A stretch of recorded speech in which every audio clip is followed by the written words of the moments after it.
Welcome back to Risk and Reward. Hedge fund manager and author of Death of Money is here. Tomorrow is the official publication date in the U.S. It's already out in the international market. Jim Rickards with me now in a Fox Business exclusive. So, Jim, you're an American author. Should I take offense that you released this book overseas first? Well, we have to blame my publisher. I have a okay, let's just blame him. He's not here to defend himself. Exactly. It's right. the best way. I just write them. I don't release them, but the publisher decided to do it that way. So, selling abroad and be out in the U.S. tomorrow. Well, and in all fairness, obviously, it's a huge global theme, and I know it's already selling very well in the UK, so congratulations on the successful launch. A lot of the ideas in it, and I actually have a beta version, which I love because I feel, hip and cool in the inside track, Jim. But, I mean, this is a pretty frightening book. You're talking about the collapse of the dollar. That's one of the first phrases in there. What does a collapse mean to you? Well, collapse is really a loss of confidence, and we've seen this before. The dollar came very close to collapse in 1978, and I talk about that in the book. The international monetary system actually has collapsed 3 times in the past 100 years, 1914, 1939, and 1971. So these things. And the first 2 were world wars. That's right, but they suspended the gold standard to fight World War I. They suspended, again, gold standard and gold shipment to fight World War II. In 1971 was when Nixon went off the gold standard and led to hyperinflation, borderline hyperinflation in the United States. Gold went from $35 to $800 in a period of 8 years. So it happens every 30 or 40 years, so it's nothing unusual. It doesn't mean that the end of the world. It doesn't mean we all go live in caves. What it means is that people don't want dollars. So if they get dollars, they buy land, they buy art, they buy gold, they buy silver. If you're Warren Buffett, you buy a railroad, which is all hard assets. Warren Buffett's dumping dollars buying hard assets in his actual purchases. And Jim, actually, we're showing now, so viewers can follow along, there is a chart there of gold, and we actually even have gold versus the dollar, basically from the 80s to present, and you can see clearly where gold has gone higher, the value of the dollar has gone lower, to your point. Gold and the dollar are just inverse. I think of gold as a form of money, so when people say gold is up, I just think the dollar's down. Or vice versa. If gold's down, that means the dollar's getting a little stronger. So essentially, by collapse of the dollar, you're saying it's a collapse of confidence. It's a crisis of confidence. I'm just going to read one of the things that I pulled out of your book here. Dozens of countries are putting pressure on the dollar. We think the gold standard is a historical relic, but there's a scramble for gold around the world. And you spin it forward and say there is an increased risk of financial world war. Why is that, Jim? Well, actually, I briefed the Pentagon not long ago, and I said, the day will come when a U.S. Navy vessel pulls up to a fuel depot in Singapore, and you say, fill her up with fuel, and the operator will say, fine, pay me in SDRs, the special drawing rate. That's world money that comes from the IMF. Because right now, all of that business is done in dollars. That's correct. And a good example is the so-called petrodollar. Saudi Arabia, 45 years ago, agreed to price oil in dollars in exchange for the U.S. protecting their national security.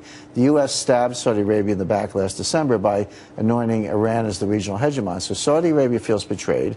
They're looking to get out of the dollar. Russia and China have announced this publicly.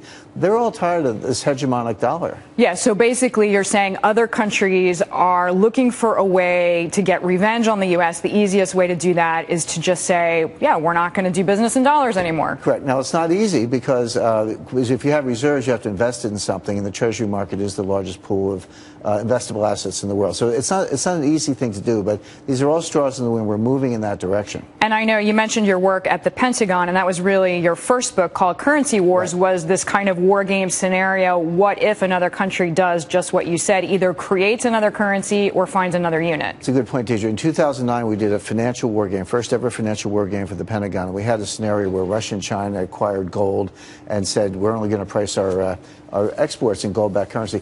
We were actually laughed at by a lot of the ICAD. Since then, Russia has increased its gold reserves 70%. China has increased its gold reserves several 100%. So things are actually playing out the way we told the Pentagon 4 years ago, or 5 years ago. And the new book actually takes the story forward.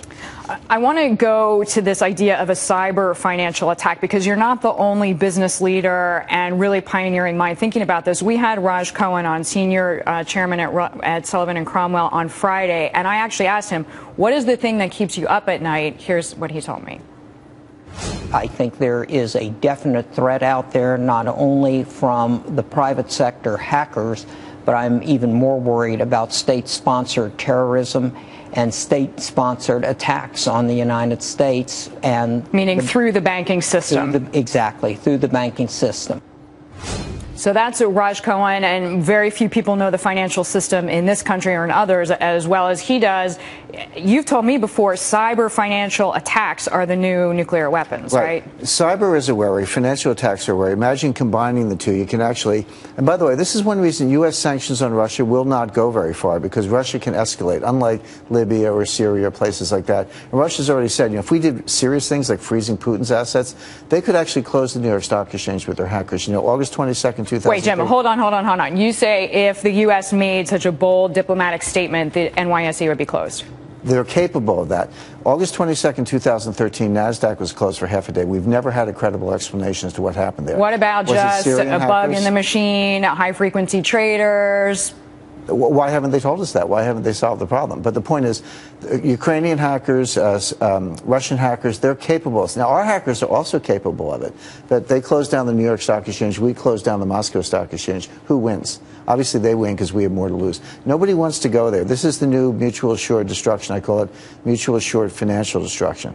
So what are the next steps? I mean, is there any hope? I mean, right now you said we don't have to all go live in caves, but I'm like, water, what are the next steps? Investors should have about 10%, not necessarily a lot more, of their investable assets in gold. The thing is, if everything's good and your stocks are going up and gold kind of goes sideways, you don't lose much. But if everything else collapses and gold goes up by a factor of 5 or 10, that's your insurance policy, and I do recommend that.